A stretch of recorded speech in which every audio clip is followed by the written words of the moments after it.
Nerd Reactor, roll out. What's up, Reactorites? I'm John. I'm Mike. And we're going to be reviewing Thor Ragnarok. And yeah, we just watched it. We came out and I enjoyed it. There are some things that irked me with the way they took things with certain characters. But overall, it was an enjoyable, entertaining movie. There was like heartfelt moments and some really cool action sequences. And so pretty much Thor Ragnarok, you've seen in the trailers, you have Kate Blanchett as Hela. She's taken over Asgard, and she breaks Thor's hammer. And so pretty much Thor has to start from the ground up, and you see him just somewhere else. He's like in the gladiatorial games, and he's fighting against the Hulk. And there's like that scene where they jump, and then the trailer cuts, so you're not sure what happens in that scene. And so yeah, it's a very different style from the previous Thor films. Like the first Thor was just him losing his power by his dad Odin because he has to earn it. And the second one, Thor Dark World, he has to fight against the Dark Elves. And here it's Hela, but then also he has to fight against the Hulk. And so let's talk about the different characters. So we have Chris Hemsworth. What do you think about him in this one? I don't know. I think he was just kind of there. I mean, this is probably my second favorite Thor movie. I mean, he really didn't. He's becoming more comedic. Like I think because of the whole like Guardians of the Galaxy thing, I feel like that success of that movie has heavily influenced this movie, and like it's more comedy, more like. I don't know, the colors, even like the way the trailer like looked, it reminded me a lot of Guardians. So. It's fun, vibrant, and then here, you know, like he creates a team, and he has to have the help of, you know, he's going to try to get Loki to help him out, and Hulk and all that, and it's very much got that that 80s synth vibe to it. Yeah, and it's got the color scheme for this is very out there. It's very vibrant too. So it's. Very different take from the previous films, and it kind of fits with the new world that Thor is exploring with the other characters. I enjoyed Thor. He's more of the he has like the comedic parts, and so yeah, they amped it up for him. So that, and then Loki, whenever they banter back and forth, it's just fun watching both of them together. And I will say this, like the ending of the last film doesn't really pay off for this one. So it just kind of felt like an afterthought. And as for the Hulk, so what do you think of the Hulk in this one? You get more comedic stuff with the Hulk in this movie.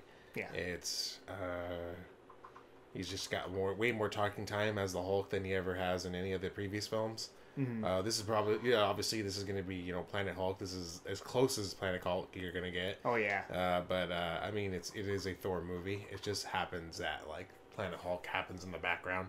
But I mean it's pretty cool. It's an interesting story. It brings a lot more comedy to the character. I don't know if that's a good thing because there's a lot of stuff like the last couple movies. Hulk is always kind of like especially. In the last one, you really don't know what happens to Hulk and then where does he go, and then this one, it's like you find out, but then the majority of the time it's just always him, like it's like comedy, for him, and not really serious. Like if you remember in the first Avengers movie, he talked about trying to commit suicide. Yeah. So there were like some dark moments. Yeah. So this one just kind of like makes light of his character and his relationship with Eric Bana. So you're hoping, Bruce Banner. So you're hoping like the film actually had more darker moments, serious moments, instead of it just being lighthearted. Not really. It's just that some of that stuff that they don't really touch on it, and then it's just kind of like it's because of the nature of this movie. All that stuff just kind of like is not explored at all. Yeah, I think just because of the new character, so it's there's a lot of screen time. So that's what the new stuff is. Like before that's what I do kind of miss, like the old Marvel films where you focus on the singular character, so you have more time to learn about the characters. But now it's more of an ensemble piece ever since like, Captain America Civil War. So I guess Kevin Feige wants to make things big big and huge. So there's Thor Part 3. How do we make this great? And let's just add the Hulk in it. Let's do the, Planet Hulk storyline, combine it with the Thor Ragnarok storyline together. And so that's their thing now. And so it's cool if you like to see these characters interact with each other. But for those fans that just want to see a little bit more of just the solo character development, you might be missing out on that. But we still have it. Like, you still get to see Thor and Loki and all that, and dealing with Hela. But then it's also competing against the screen time with the Planet Hulk stuff. I want to talk about Jeff Goldblum as the Grandmaster. He's great in this. Like, if you're a fan of Jeff Goldblum, he just gets to just be himself. He gets to ham it up, and I'm always welcoming of that, because it's about time. The last time we really get to see Jeff Goldblum at his greatest was Jurassic Park, and maybe Lost World too. Yeah, I'm trying to think. What was the other movie that he was in recently? There was another movie he was in. I can't remember. Oh, no, he was in The League a couple times, a TV show. Mm-hmm. But yeah, I don't think he has been in a big movie in a long time. But yeah, he was great in this movie. I can't wait to see him and Benicio del Toro together on scene. That's going to be really great. His style, and it's funny because in this movie, he's just basically Jeff Goldblum. They don't make him be anybody else, or he just got on that attire. Yeah. But he's essentially just Jeff Goldblum. That's it.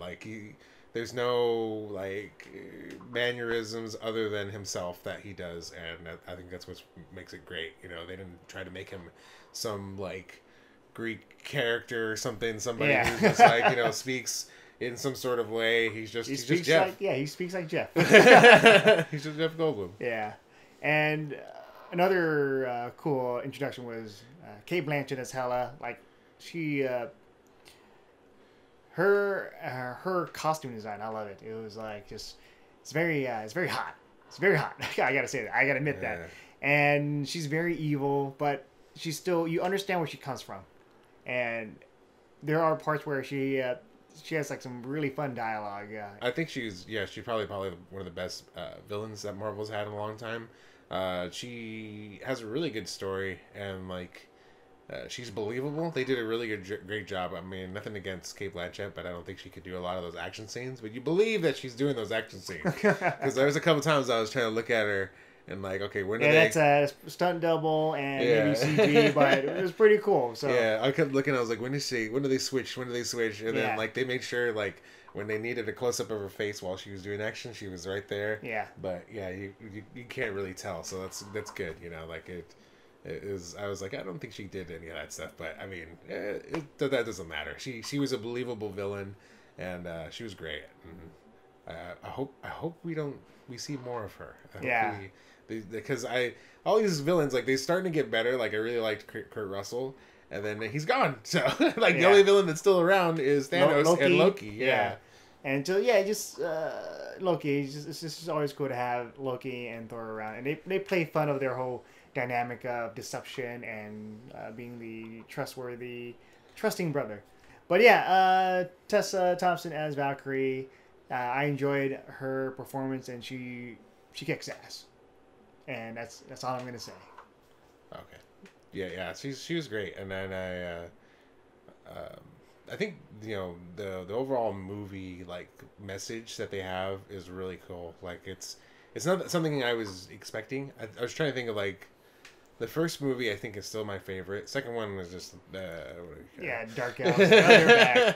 But this one, it has a message. It has what's the message? An overall agenda. It's all about home and where is your home, John? Where do you? Is it a physical place? Is it just something that's an abstract? It's in your mind. So I think that's a really cool message that they did with this movie, and it was different. And I think that the fact that by the end of it, it all kind of comes together is what make this movie really good. There's a lot of parts that I think sometimes, especially with the last Guardians, I think they're getting too comedy. I really like Guardians, the first Guardians, and the second one. There's just some parts where it's okay, we really don't need to be making a joke right here. This is supposed to be a serious. Let's just tone it down a notch. Let's just take this down. The scene with Drax and the nipples part. It's like, we're trying to get off the exploding planet. It was getting serious between Star-Lord and his dad, and then all of a sudden you're like screaming about your nipples. I'm pretty sure it's probably the audience screening people that, oh, I love this part. Check 1 to 10 of what you thought of this scene. 10, Drax's nipples hurts. Yeah. So. But yeah, there's a couple times that happens in this where I'm just like, oh no, you were fine. This was a really good scene, and it was just like, it was getting intense, and it doesn't need to be like darker. It doesn't need to be, another superhero franchise, but Stop it, Mike.